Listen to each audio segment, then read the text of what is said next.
Good morning, Dr. Sharin. Good morning, all participants. So today's session is our last session on specific sports injury and its prevention. So today our first model will be completed. So today's session will be on specific sports injury and its prevention in table tennis. It will be presented by Dr. Sharin Rai. So I would request Dr. Sharin to start the presentation. Dr. Sharin. Yes, sir. Sure, sir.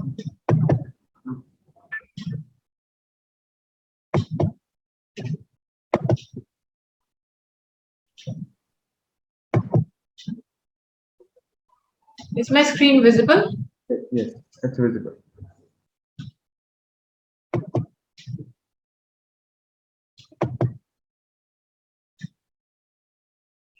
Okay. Can I start, sir? Yes, please.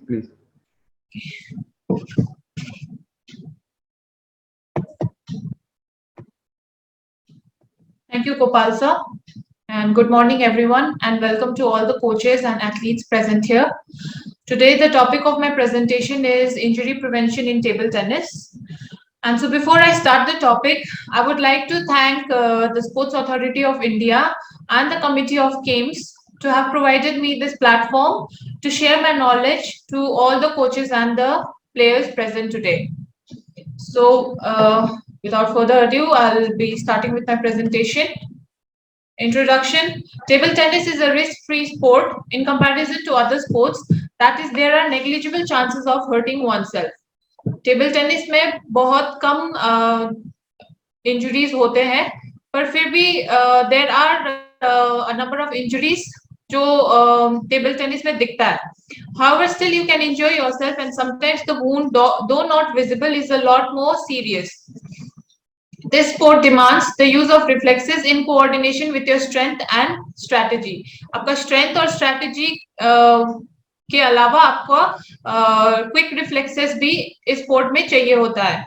Muscle stress and strain is the most common injury players experience while playing this sport. Muscle stress और strain ज्यादा होते हैं इसमें. And other common injuries include आपका tennis elbow हो गया, shoulder injury, calf strain, ankle sprains, ये सब दिखने को मिलता है आपका टेबल टेनिस स्पोर्ट में. Now we come to overuse injuries.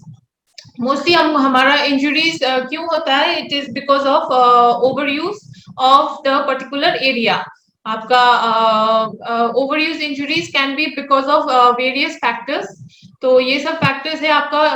Firstly will talk about muscle imbalance. Muscle imbalance means आपका कोई एक पार्ट का मसल ज्यादा स्ट्रॉन्ग है, like let's see elbow flexion extension जो हो रहा है, तो आपका फ्लेक्सर्स में आपका बाइसेप्स है, एक्सटेंसर्स में ट्राइसेप्स है. आपका बाइसेप्स स्ट्रॉन्गर है ट्राइसेप्स से, तो ये आपका मसल इम्बैलेंस हो गया और इससे आपका इंजरीज होने के चांसेस बहुत बढ़ जाएंगे. इनएडिक्वेट ट्रेनिंग. आपका ट्रेनिंग ठीक से नहीं हुआ है. आपका इनएडिक्वेट ट्रेनिंग के बाद में आपका आता है फॉल्टी टेक्निक एंड स्किल. और टेक्निक आपका ठीक नहीं हो रहा है, आपको रिस्ट यूज करना है पर आप शोल्डर में ज्यादा प्रेशर दे रहे हो.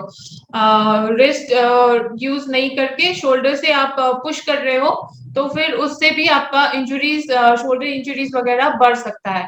ओवर ट्रेनिंग मीन्स आपका मसल उतना ही ट्रेनिंग कर सकता है जितना आपका मसल लोड ले सकता है. If you capable of training for 2 hours and आप ट्रेन कर रहे हो 3-4 घंटे कंटिन्यूसली, तो उससे आपका ओवर ट्रेनिंग हो जाएगा, ज्यादा हो जाएगा ट्रेनिंग, और लोड मसल में लोड ज्यादा आ जाएंगे. Lack of optimal warm up and cool down. Warm up और कूल डाउन अच्छे से नहीं करने से भी आपका इंजुरीज ज्यादा बढ़ सकता है. So warm up and cool down में आपका स्ट्रेचिंग इंटीग्रेट करना पड़ता है. इससे आपका मसल्स रेडी हो जाएंगे और आपका इंजुरीज कम हो जाएगा. External factors can be your shoes, the type of shoes you are wearing. आपका शू का ग्रिप अच्छा होना चाहिए, बिकॉज इसमें आपका फुट मूवमेंट बहुत फास्ट होता है, बिकॉज स्पीड और रिफ्लेक्सेस का गेम है. तो इसमें आपका शूज जो होना चाहिए वो एंटी स्किड शू होना चाहिए, and it has to have good grips अच्छा होना चाहिए in order to play and in order to avoid any injuries. So prevention कैसे प्रिवेंट करेंगे हम overuse injuries? Proper warm up and keeping your body adequately hydrated. आपका warm up ठीक से करेंगे, आपका बॉडी एडिक्वेटली हाइड्रेटेड, आपको पानी रेगुलरली पीते रहना चाहिए before the training, during the training and after the training. And a flexible and restful body is less prone to muscle injuries. आप अच्छे से स्ट्रेचेस वगैरह कर रहे हो तो आपका फ्लेक्सिबिलिटी अच्छा होगा, उससे इंजुरीज कम हो जाएगा। And rest is a must, because आपका मसल जो वर्क हो रहा है उसको भी रेस्ट चाहिए होता है in order to recover properly for your next sessions. Now we come to shoulder injuries. The hand that holds the paddle is more likely to suffer discomfort and injuries like muscle strain, dislocation, ligament or tendon tear around the ball and socket joint. आपका shoulder है ball and socket joint. इधर आप देख सकते हैं ये arm bone है, arm bone का ये ह्यूमरस है, इसका हेड जो होता है ये बॉल होता है और ये जो कप शेप स्ट्रक्चर है ये सॉकेट होता है। तो ये आपका हो गया शोल्डर जॉइंट और इसको सपोर्ट किया है आपका capsules and ligaments and muscles ने।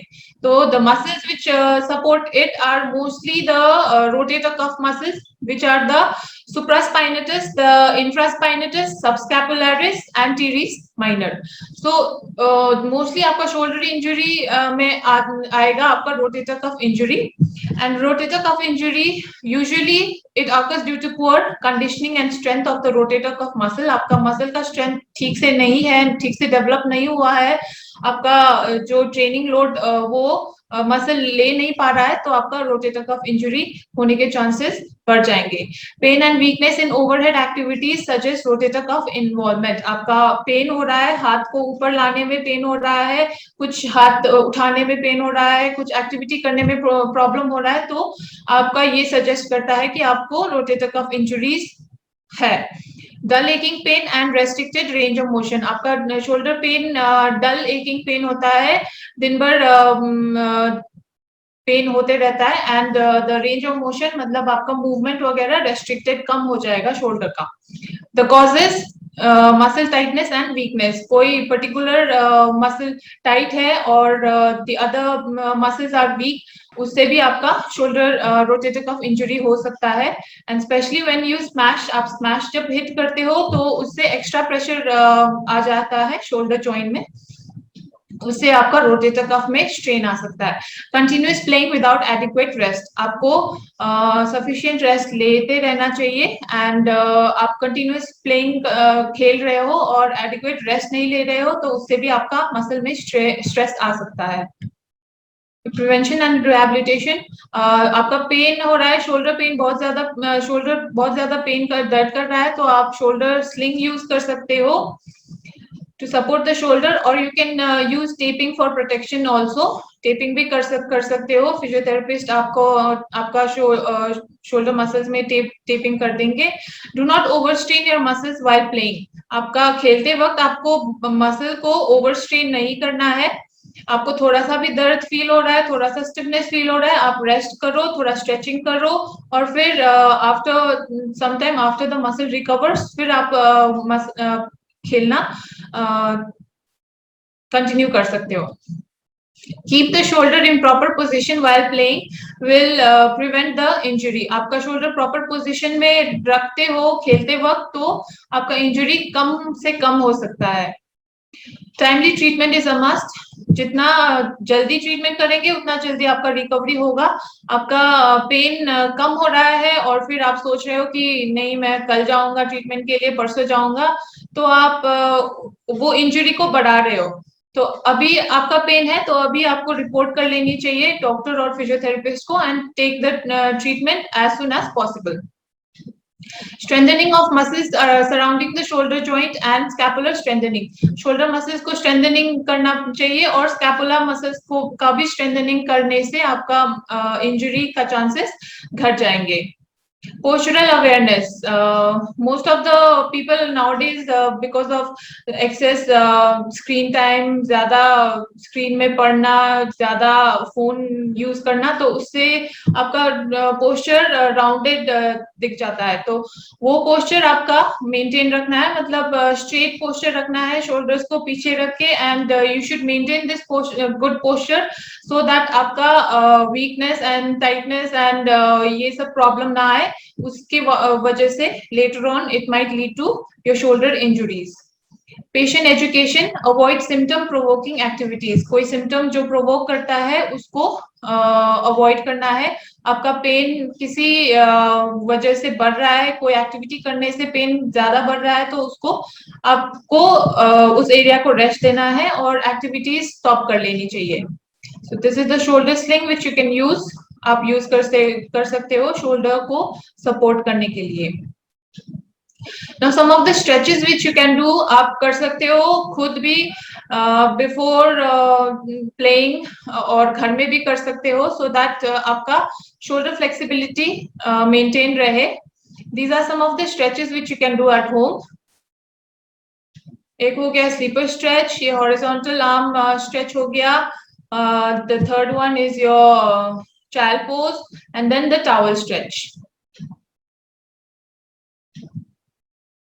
Next we come to some shoulder prehab exercises.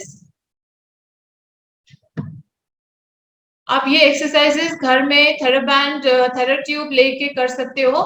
Lateral raise, front raise, a horizontal abduction, a bent over rows, internal and external rotation, strengthening, all against TheraBands.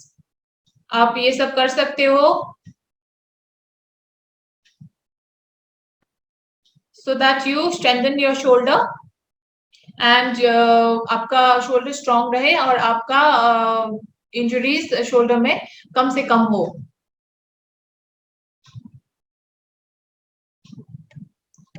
Next is your again scapular strengthening, ये I, T, Y's and W's. This is your T, W, Y, I. Prone line में उल्टा late के ये सब करना है. Push किया, hold किया, रिलैक्स किया 10 times, 15 times अकॉर्डिंग टू आपका स्ट्रेंथ कितना हो, ये रिपीट करना है और इससे आपका स्कैपुलर स्ट्रेंथनिंग होगा. आपका ये हो गया overhead laterals, then your pull-up ups, then high to low planks, shoulder taps, and the shoulder press against resistance. ये सब आप घर में करने से आपका शोल्डर भी स्ट्रॉन्ग, मसल स्ट्रॉन्ग रहेगा, रोटेटर कफ मसल स्ट्रॉन्ग रहेगा और आपको इंजरीज कम होगा. Next is elbow pain, tennis elbow और lateral epicondylitis. Pain in the elbow में रेडिएट टू द फोरआर्म. आपका एल्बो में पेन है जो रेडिएट हो रहा है फोरआर्म में, तो आपका टेनिस एल्बो बोल सकते हैं. If the pain is on the outer surface तो आपको टेनिस एल्बो और लैटरल एपिकॉन्डाइलाइटिस बोलेंगे, और अगर पेन आपका मीडियल साइड है, अंदर की तरफ है, तो इसको मीडियल एपिकॉन्डाइलाइटिस और गोल्फर्स एल्बो बोलेंगे. Pain on wrist extension. अब लैटरल एपिकॉन्डाइलाइटिस टेनिस एल्बो में आप रिस्ट एक्सटेंशन करने में और रिपीटेड फोरआर्म मूवमेंट करने में, ये मूवमेंट करने में आपका पेन आएगा. Causes can be overuse of hands, arms and forearm muscles. And prevention, let your hands, arms and forearms relax for sufficient time. आपको कुछ tightness feel हो रहा है, कुछ fatigue feel हो रहा है, थक गया जैसा लग रहा है, तो वो थोड़ा रेस्ट दीजिए, थोड़ा स्ट्रेचेस करिए और फिर थोड़ी देर बाद में आप प्रैक्टिस कंटिन्यू कर सकते हैं. You should prevent fall on elbow. Elbow में गिरना नहीं चाहिए. टेनिस एल्बो ब्रेस और स्लीव्स. आपका पेन हो रहा है तो आप टेनिस एल्बो ब्रेस नहीं तो स्लीव्स भी पहन के आप खेल सकते हो. Strengthening and flexibility exercises are effective in mild injury. आप इंजुरी कम है तो आप स्ट्रेंथनिंग एंड फ्लेक्सिबिलिटी एक्सरसाइजेस कर सकते हो. So these are some of the exercises which you can do again for elbow. ये थोड़ा elbow stretching है. Active wrist extension mobilization, इससे सब elbow का muscles stretch होता है. Push and stretch elbow exercises. Stand upright with your feet slightly apart. Stretch your arms out to each side. Balls of your fist roll. And level your fist with your armpits. Push your elbows back so that your fist face the front. Then immediately unfold the elbow. आपको ये repeat करना है 20 times. And then relax for 15 seconds and repeat it for 10 to 15 times. इससे आपका थोड़ा mobilize हो जाएगा elbow muscles. Elbow prehab exercises. These are some of the exercises. Again, you can do कि आपका इंजरी ना हो, आपका इंजरी है फिर भी उसके बाद भी कर सकते हैं ये सब exercises. Towel crunching exercise, dumbbell से रिस्ट एक्सटेंशन, डंबल में रिस्ट फ्लेक्शन, ये आपका हो गया elbow extension against theraband resistance, ये डंबल लेके सुपिनेशन एंड प्रोनेशन, ऐसे मूवमेंट्स. और इसमें आपका टेनिस बॉल लेके रिलीज कर रहे हैं जो एल्बो मसल्स टाइट हो गए हैं. And again the TheraBand resistant exercises for your elbow.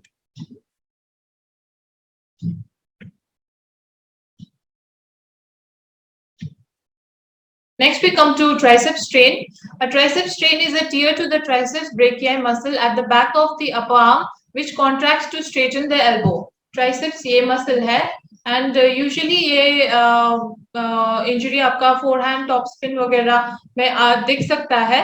And it is caused by sudden force और over use of the muscle. Suddenly आप फोर्स कर रहे हो, सडनली स्ट्रोक दे रहे हो तो आपका ये यहाँ पे पुल वगैरह स्ट्रेन वगैरह आ सकता है. And pain at the muscle at the back of the upper arm. Mild swelling or bruising over the muscle. आपका swelling भी sometimes दिख सकता है.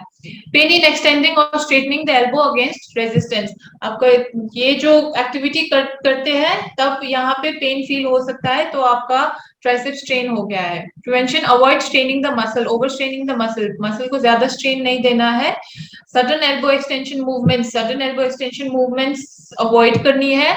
रेस्ट एंड आइस, आपको अगर स्ट्रेन हो गया है तो रेस्ट देना है, आइसिंग करना है और कंप्रेशन बैंडेज, क्रेप बैंडेज वगैरह पहन लेना है. Isometric strengthening exercises can be done. आपको स्ट्रेंथनिंग एक्सरसाइजेस करनी है which can later progress to dynamic strengthening exercises. Dynamic means आपका मूवमेंट के साथ exercise and you can put in resistance also. तो ये हो गया आपका ट्राइसेप्स मसल एंड ये हो गया आपका isometric triceps extension exercise.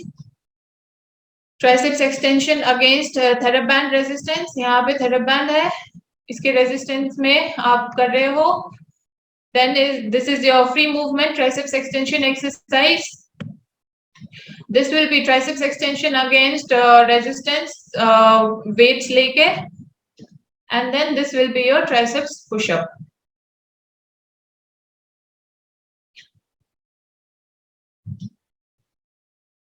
Next we come to wrist strain or wrist sprain. A sprain in wrist while playing or practicing causing unbearable pain and swelling around the wrist that should not be taken lightly. अब खेलते खेलते wrist में pen आ गया है तो आपको ये lightly नहीं लेनी चाहिए. Wrist sprain और strain बहुत कॉमन है टेबल टेनिस प्लेयर्स में. And causes of wrist sprain will be inflexibility of the wrist. आपका रिस्ट फ्लेक्सिबल नहीं है, आप खेलने से पहले वार्म अप अच्छी तरह से नहीं किया है, आपने स्ट्रेचिंग वगैरह रिस्ट का अच्छी तरह से नहीं किया है तो ये रिस्ट स्प्रेन होने के चांसेस बहुत ज्यादा हो जाएंगे. एंड रिपीटेड बैकहैंड शॉट करने से भी आपका रिस्ट स्प्रेन का इंसिडेंस बढ़ जाता है. Prevention, stretching and strengthening of wrist muscle. आपका रिस्ट मसल का एफिशिएंट स्ट्रेचिंग करना चाहिए और स्ट्रेंथनिंग करना चाहिए. Correct shots with right technique. आपका टेक्निक राइट होना चाहिए और शॉट्स करेक्ट होनी चाहिए सो दैट रिस्ट में ज्यादा प्रेशर ना आए. Avoid unnecessary movement of the wrist that pressurize the wrist joint. Unnecessary wrist का movement नहीं करना है that which pressurizes the wrist joint. So the wrist prehab exercises, what you can do, these two are your wrist stretching exercises. This is your wrist mobility exercise. All range में ले जाना है, घुमाना है इसको. उसके बाद में आपका wrist prehab, you can use dumbbells. ये थोड़ा ज्यादा हो गया वेट, थोड़ा कम वेट से स्टार्ट करना है और प्रोग्रेस करते जाना है. or initially you can start with TheraBands also. Wrist extension, wrist flexion against resistance. ये आप खुद रेजिस्टेंस दूसरे हाथ का रेजिस्टेंस देके भी आप स्ट्रेंथनिंग कर सकते हो रिस्ट मसल का. And then the last one, wrist mobility again. Neck pain. Continuous bending forward and side to side head movement can lead to your neck strain. Pain in the neck and upper shoulder. Neck में pain और upper shoulder area में pain feel होंगे आपको. Jerky movements while playing. आपका खेलते वक्त ball बहुत Swift आता है तो उसकी वजह से देखने उस बॉल को देखने के लिए आपका हेड का मूवमेंट जर्की हो जाता है, उससे आपका नेक पेन आ सकता है. And muscular imbalance, upper cross syndrome. If there is any muscular imbalance like कुछ group of muscles are strong, the other group are weak, तो आपको मसल इम्बैलेंस हो जाएगा, उससे आपका नेक पेन आ सकता है. Prevention, proper stretching and strengthening of the neck muscle. आपका ठीक से स्ट्रेचिंग और स्ट्रेंथनिंग ऑफ नेक मसल करनी चाहिए. अवॉइड अननेसेसरी जर्की नेक मूवमेंट्स. अननेसेसरी मूवमेंट, नेक का मूवमेंट अवॉइड करनी चाहिए. चिन टक and isometric neck exercises can be done. आपका चिन टक एक्सरसाइज बहुत अच्छा होता है नेक पेन के लिए. And then these are your exercises which you can do for your neck pain. First आपका फर्स्ट पिक्चर दिखाता है rotation mobility exercise, then lateral side bending, फिर फॉरवर्ड बेंडिंग, बैकवर्ड बेंडिंग. इससे नेक का मोबिलिटी इंक्रीज होगा. फिर आपका अपर trapezius stretch ऐसे करके. फिर next will be your scaling stretch, rotation करके नीचे की तरफ पुल करना. और फिर आएगा आपका नेक आइसोमेट्रिक एक्सरसाइजेस. मींस आपका हेड स्ट्रेट है और आप पुश कर रहे हो आगे की तरफ. हाथ से सर से हाथ को पुश करना है, होल्ड करना है 10 सेकेंड्स.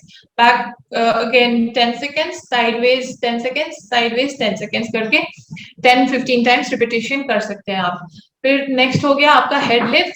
साइड लाइन में head lift to your side, prone में head lift forward and supine में head lift forward and prone में head lift backward. Next we come to our low back pain. The strain on the back can be caused while making an abrupt or an awkward movement during the game. Low back pain बहुत ज्यादा दिखने को मिलता है table tennis players में. The causes can be stretched muscle or strained ligaments. Muscle stretch हो गया हो सडन मूवमेंट करने पे और मसल स्पैज्म आ गया हो, देयर इज मसल टेंशन, नहीं तो इंजर्ड और डिजेनरेटेड डिस्क में कोई प्रॉब्लम है तो भी आपका लो बैक पेन आ सकता है. The symptom, main symptom is dull aching sensation in the low back. Low back में डल एकिंग पेन होता है. आप खड़े होते हो तब भी पेन होता है, बैठते हो तब भी पेन है, और लेटते वक्त भी आप इधर उधर मूवमेंट करते हो बेड में तब भी पेन है. Decrease and painful movement and diminished ability to move the back. आपका बैक मूवमेंट कम हो जाएगा, आपका बैक स्टिफ फील होगा. ये सब सिम्टम है आपका लो बैक पेन का. How do you prevent it? आपका कोर स्ट्रॉन्ग बनाना पड़ेगा. कोर मींस आपका अब्डोमिनल्स होगा, फिर obliques and your back muscle. ये तीनों मसल को स्ट्रॉन्ग बनाने से आपका लो बैक बहुत कम हो जाएगा. Maintain proper posture. आपका पोस्चर स्ट्रेट रखना चाहिए जब भी, और आप ज्यादा मतलब हंच बैक करके बैठ रहे हो तो उससे भी आपका बैक पेन आ सकता है. वे प्रॉपर शूज प्रॉपर पहनने से आपका बैक में स्ट्रेस नहीं आएगा, बिकॉज वो शूज वगैरह स्लिप हो गया तो फिर आपका स्ट्रेन आपका बैक में आ सकता है. Proper stretching before the game, you need to do proper stretching. After the game, proper stretching so that आपका back muscle stiff ना हो. Avoid unnecessary twisting and bending of spine. Unnecessary twisting और fast twisting वगैरह ये सब avoid करना है, आपका low back pain ना हो इसीलिए. So these are some low back pain mobility exercises. You can do child pose, side to side knee rolls. फिर ये हो गया आपका back release using a foam roller. Then this is your piriformis stretch. Hamstring stretch करने से भी कभी कभी आपका बैक पेन कम हो जाता है, बिकॉज हैमस्ट्रिंग टाइटनेस से भी आपका बैक पेन आ सकता है. This last one will be your quadratus lumborum side stretch.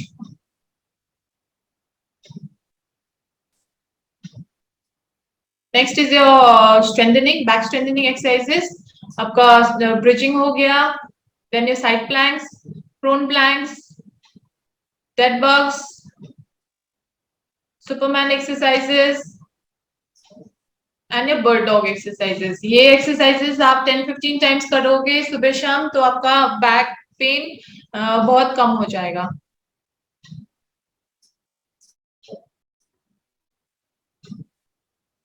Next we come up to quadratus lumborum strain।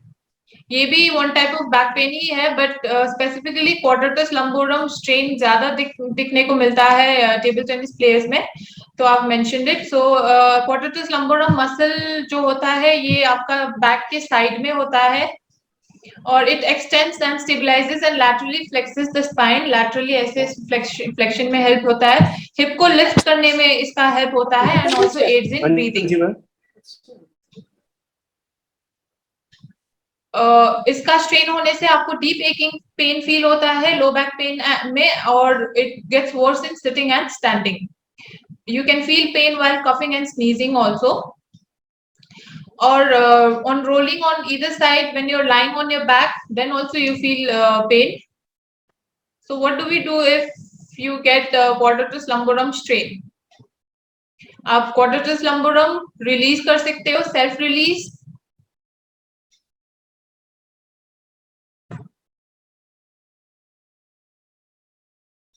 एक टेनिस बॉल ले लेना है और फिर place it under your quadratus lumborum। जो बैक अफेक्टेड है, जिस साइड में अफेक्टेड है उसमें ले जाना है, और फिर स्लाइड स्लोली आपको नी को ऊपर की तरफ, चेस्ट की तरफ पुल करना है, उससे आपका क्वाड्रेटस लंबोरम रिलीज हो जाएगा धीरे धीरे। पर ये जब तक पेन फील होता है तब तक ही करना है, ज्यादा करने से आपका ज्यादा स्ट्रेन हो सकता है। Next is your low back stretch, quadratus lumborum stretch you can do. ये आपको डोरवे स्ट्रेच बोलते हैं इसको। इससे बैक का फ्लेक्सिबिलिटी भी इंक्रीज होता है।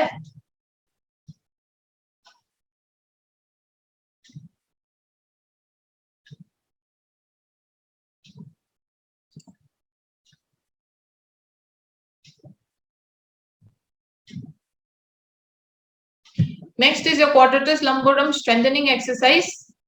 इसको बट वॉक्स बोलते हैं।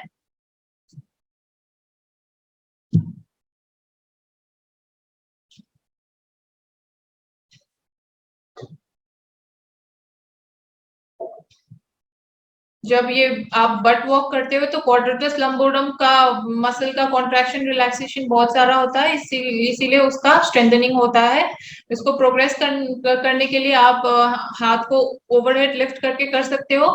उसको और प्रोग्रेस करने के लिए आप यूज कर सकते हो weights, which can be shown in the video.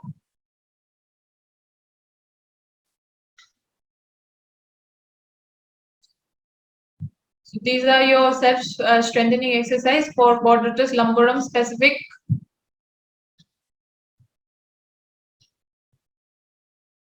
ये भी एक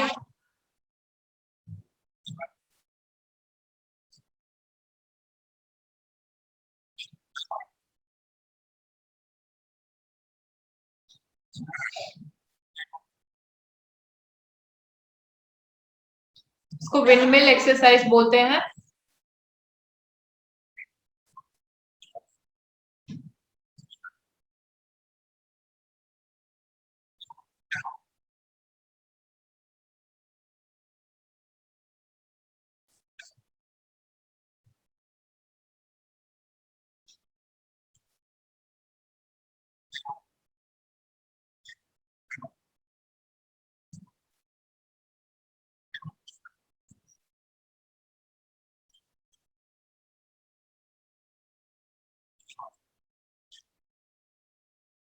So this is your specific quadratus lumborum strengthening exercise. Next, we move on to knee joint injuries. It could be ligament or tendon tear around knees or a mild fracture in the knee joint with numerous reasons to it. Knee joint injuries causes are abnormal bending, falling or twisting of knees. Knees abnormally bend हो रहे हैं, अचानक से twist हो रहा है और you're falling, आप गिर रहे हो knee के ऊपर, तो knee injuries आ सकती है. Prevention: be careful, do not put extra pressure on the knees, especially while when you're leaning on one side. जब आप एक side lean करते हो, आप careful होना है कि आपका load ज्यादा knee में नहीं जा रहा हो. Wear knee straps or other kinds of knee protection to avoid knees from injury. आपको knee straps वगैरह पहन सकते हो और other kinds of knee protection भी पहन सकते हो so that आपका knee injury ना बढ़े. Make your body lean and fit, as such bodies are less open to injuries. आपका body weight जितना कम होगा उतना आपका load knee में आएगा, उतना knee injury कम हो जाएगा. टेकिंग रेस्ट इन इंजुरी, आपका नी इंजर्ड हो गया है, नी पेन आ रहा है, तो आपको सफिशिएंट रेस्ट लेनी चाहिए. Recovery under the guidance of a physiotherapist. Next we come to jumper's knee, patellar tendonitis. Shooting pain below kneecap which increases with knee movements, more pain in ballistic knee movements in loaded position. तो ये है आपका patellar tendon और यहाँ पे repeated movement, नी का movement होने से आपका यहाँ पे इरिटेशन होके पेन आ सकता है. इसको बोलते हैं आपका jumpers knee. High sudden low on knee, load on knee, frequent repetitive movement of the knee, frequent squatting, frequent half squats. Mostly table tennis player half squat position में ही रहते हैं knees bent करके, तो इससे आपका patellar tendon में बहुत stress आता है और इससे आपका patellar tendonitis आ सकता है. जंपिंग, लंजिंग, स्क्वाट्स, ये सब करने से भी आपका patellar tendonitis increase हो सकता है. Prevention: avoid high speed repetitive movements. High speed repeated knee flexion extension का मूवमेंट आपको अवॉइड करनी है. Avoid squats with weights. आप ट्रेनिंग करते वक्त आपका नी पेन, patellar टेंडन में पेन हो रहा है, तो आपको वेट्स के साथ स्क्वाट्स करने में अवॉइड करना है. Progress tendon loading gradually. आपका टेंडन में जो लोडिंग, जो एक्सरसाइज है, वो धीरे धीरे ग्रेजुअली इंक्रीज करना है, ना कि सडनली आप जाके स्क्वाट्स एंड लंजेस करें. Use knee guards and straps. patellar tendonitis आ गया है तो नी गार्ड्स एंड स्ट्रैप्स पहन के ही आप वॉक करो, रनिंग करो, ये कर सकते हो.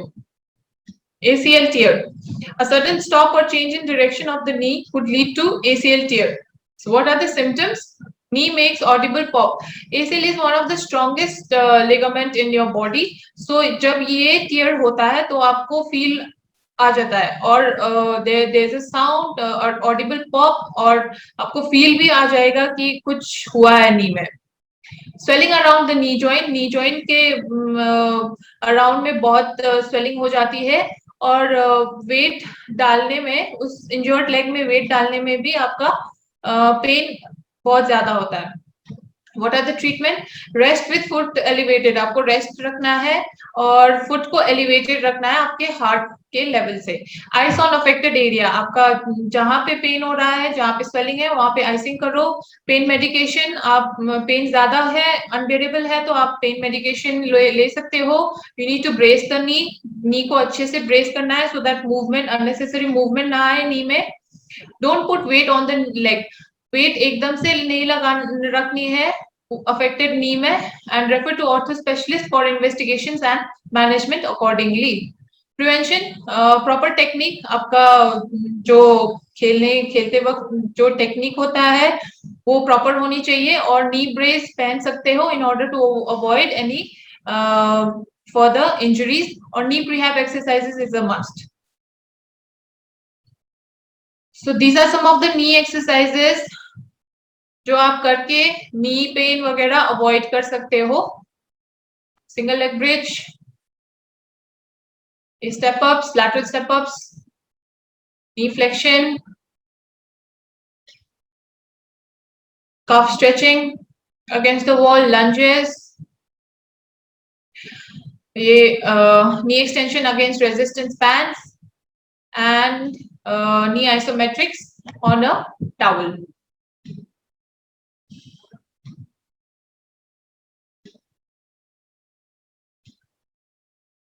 Next we come to calf strain. One can easily strain or even tear the calf muscle while playing table tennis. If you feel tightness in your calves while playing, it means you are overstraining these muscles and need to give them a break. आपको कोई tightness feel हो रही है calf में, तो आपको rest ले लेनी चाहिए, अदरवाइज आपका ये बाद में जाके काफ स्ट्रेन में बदल सकता है.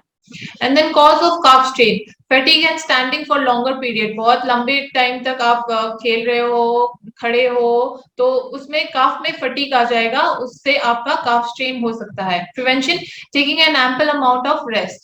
आपको काफ में स्ट्रेन फील हो रहा है, दर्द फील हो रहा है, नहीं तो टाइटनेस फील हो रहा है, तो आपको बैठ के रेस्ट ले लेनी चाहिए. And dynamic and static stretches for calf muscle. Calf muscle के लिए कुछ स्ट्रेचेस कर सकते हैं. On having unbearable discomfort and pain, one should consult a physiotherapist. So these are some calf exercises, stretching and strengthening. Some calf stretching, towel stretching, फिर dynamic stretching. Then these are for some calf strengthening exercises using resistance bands. Coming up on your toes. ये सब exercises करने से आपका काफ में काफ strengthen होगा और काफ strain incidence decrease हो जाएगा. Next we come to sprain ankle. Ankle sprain भी बहुत दिखने को मिलता है टेबल टेनिस प्लेयर्स में. Sprain ankle is an injury that occurs when you roll, twist or turn your ankle in an awkward way. This can stretch or tear the tough bands of tissues that help hold your ankle bones together. आपका ankle sprain तीन तरह का होता है. So grades are grade 1, grade 2 and grade 3. Grade 1 ankle sprain will be stretching or slight tearing of the ligaments with mild tenderness. दर्द बहुत कम होता है और swelling भी कम होता है. Tenderness and swelling and stiffness. And grade 2 will be more severe sprain. Grade 2 will be more severe sprain and incomplete tear with moderate pain and swelling. Moderate pain and swelling होता है और इसमें grade 1 से ज्यादा fibers affected होते हैं. Grade 3 will be complete tear of affected ligaments with severe swelling and bruising. बहुत severe swelling होता है and bruising भी दिखने को मिलता है. Causes of ankle sprain ankle are accidental or sudden turn or twist of your ankle which results in ligament tear. Prevention, a low heel shoe with good grip. Gum soled anti-skid shoes must be worn so that आपका feet slip ना हो surface में और आपका ankle sprain ना हो. Making their ankle flexible and a good warm up. Ankle को flexible रखना है और good warm up is necessary. And strengthening of the ankle and lower limb muscles. आपका ankle strengthening बहुत is a must. Try to get into a ready position as soon as you deliver a shot. आप shot deliver करते ही आप ready position में आ जाइए so that you don't have to move fast and then eventually sprain your ankle. So these are some of your ankle prehab exercises. ये mobility exercise हो गया, फिर ये TheraBand strengthening हो गया against resistance, plantar flexion, dorsiflexion. ये आपका थोड़ा सा calf stretching भी help होता है ankle के लिए. And then your inversion or eversion exercises against resistance. And later on आपका strength, ankle strength बढ़ गया है, तो फिर आप bosu ball में strengthening कर सकते हो ankle का. This will increase your kinesthetic and proprioceptive senses of your ankle joint. और मूवमेंट को और डिफिकल्ट करने के लिए आप बोसू बॉल में आपको स्टेबलाइज बॉडी स्टेबलाइज करते करते आप you can use various bands and other stuffs to increase the strength.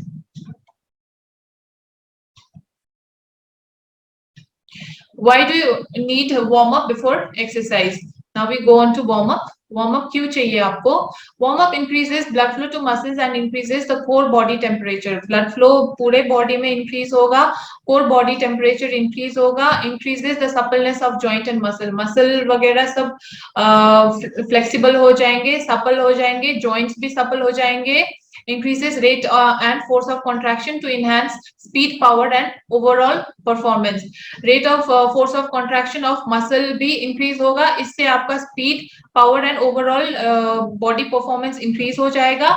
Reduces the risk of injury, injury risk कम हो जाएगा. And warm up of at least 10 minutes is advisable. It prepares your body physically prepare करता है and also psychologically, mentally. So these are some of the warm up exercises you can do.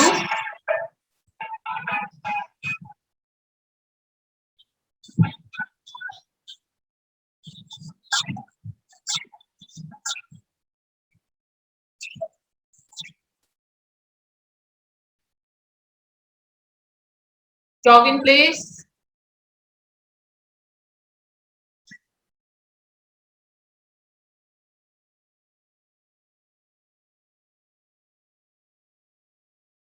Single step lateral.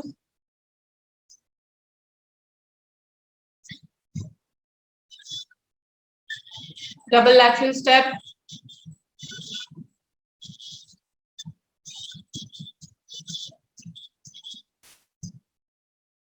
Diagonal lateral step.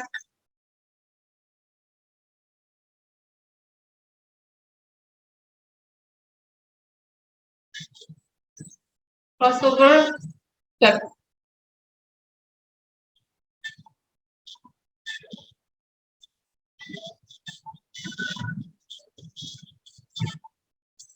Alternate twist.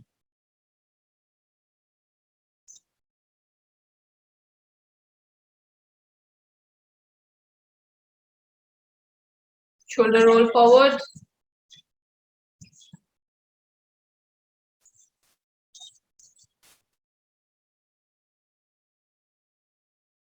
Shoulder roll backward.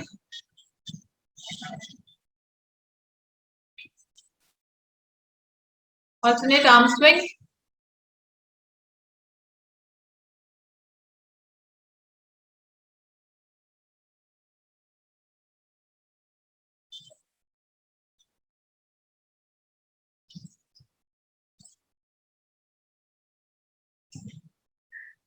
Next we go to cool down.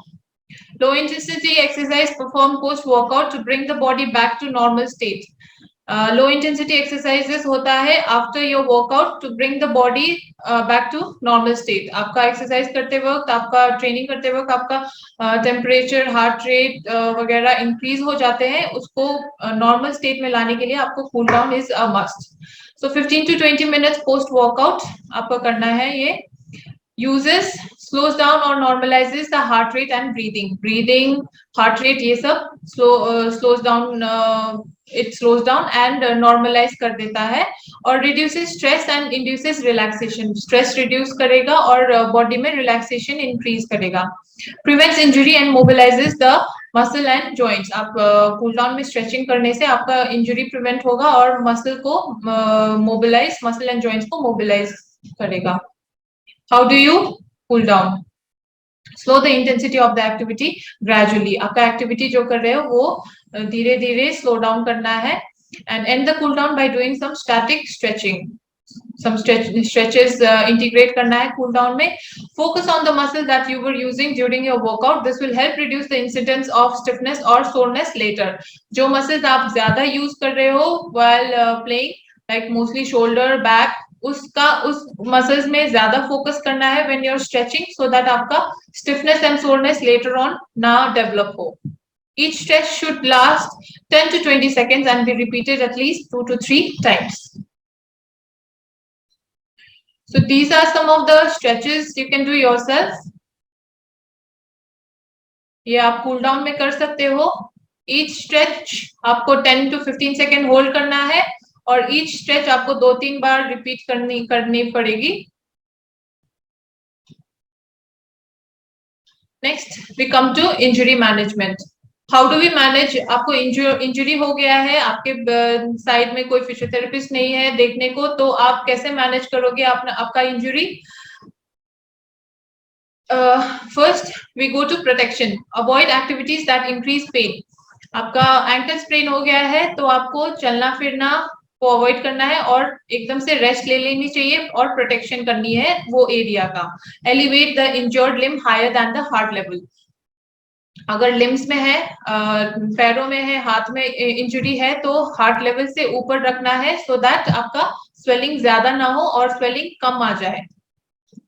Avoid anti inflammatory medication. Medication जो inflammation कम करे वो avoid करनी है, because आप inflammation कम करोगे तो फिर healing भी लंबा टाइम के लिए एक्सटेंड हो जाएगा।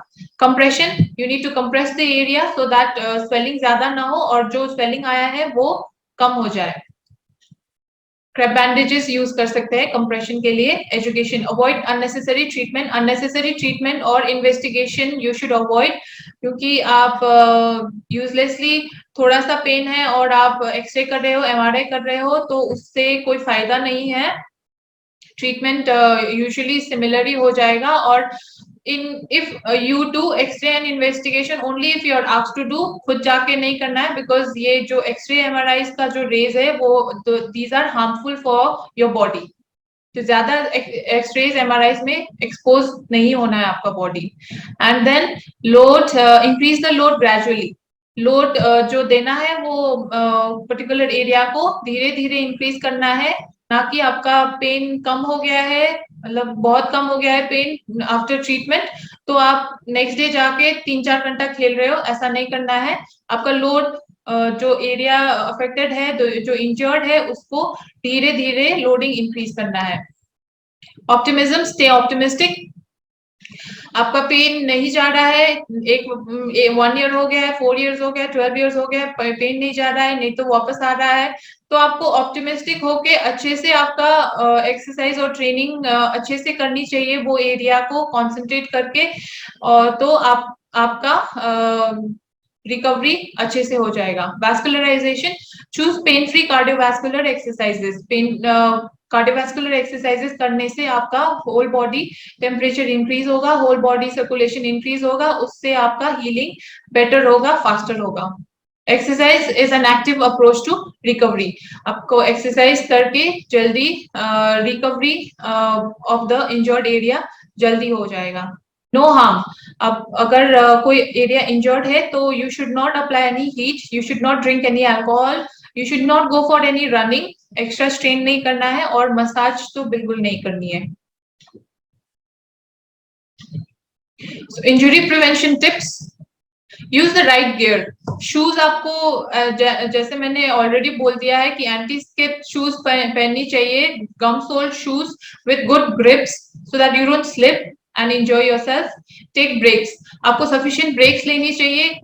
कभी पेन फील हो रहा है, कभी स्टिफनेस फील हो रहा है, तो आप जाके रेस्ट लीजिए, थोड़ा स्ट्रेचिंग करिए, ब्रेक लीजिए, थोड़ी देर बाद में आइए।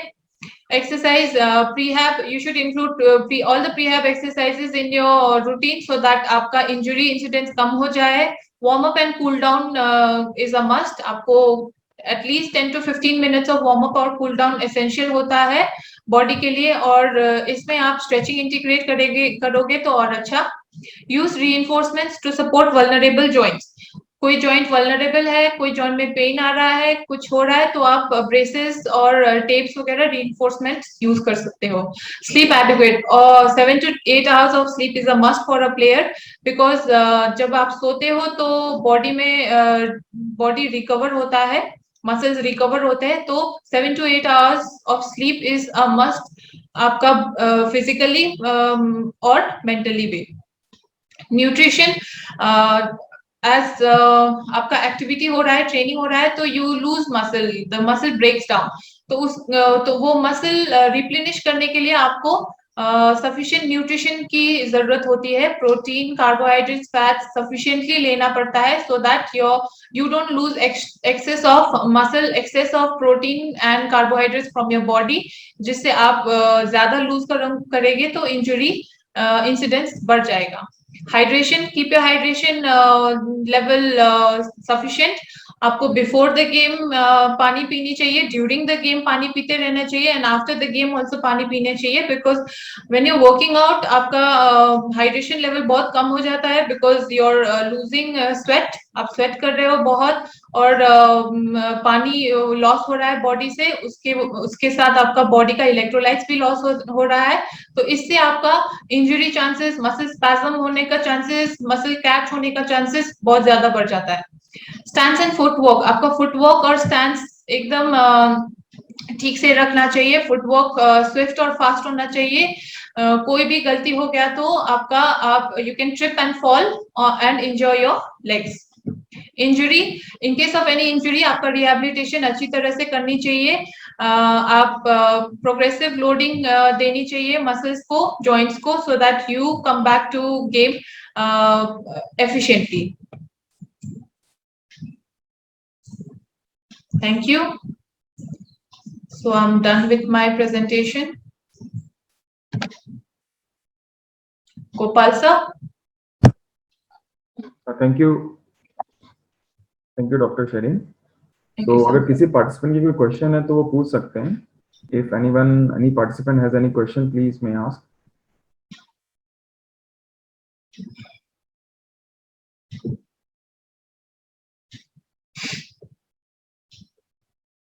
पार्टिसिपेंट्स अपने आप को अनम्यूट करके आप क्वेश्चन पूछ सकते हैं.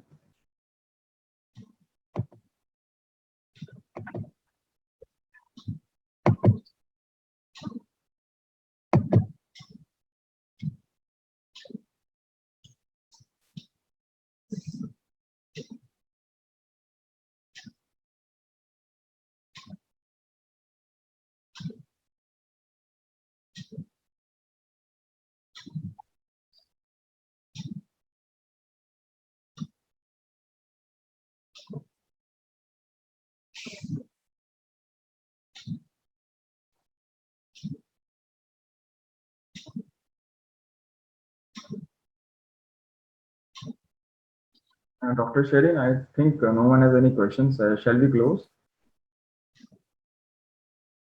Shall we close? Yes, sir. Sure, sir. Okay. So thank you, Dr. Sherin, for this wonderful session.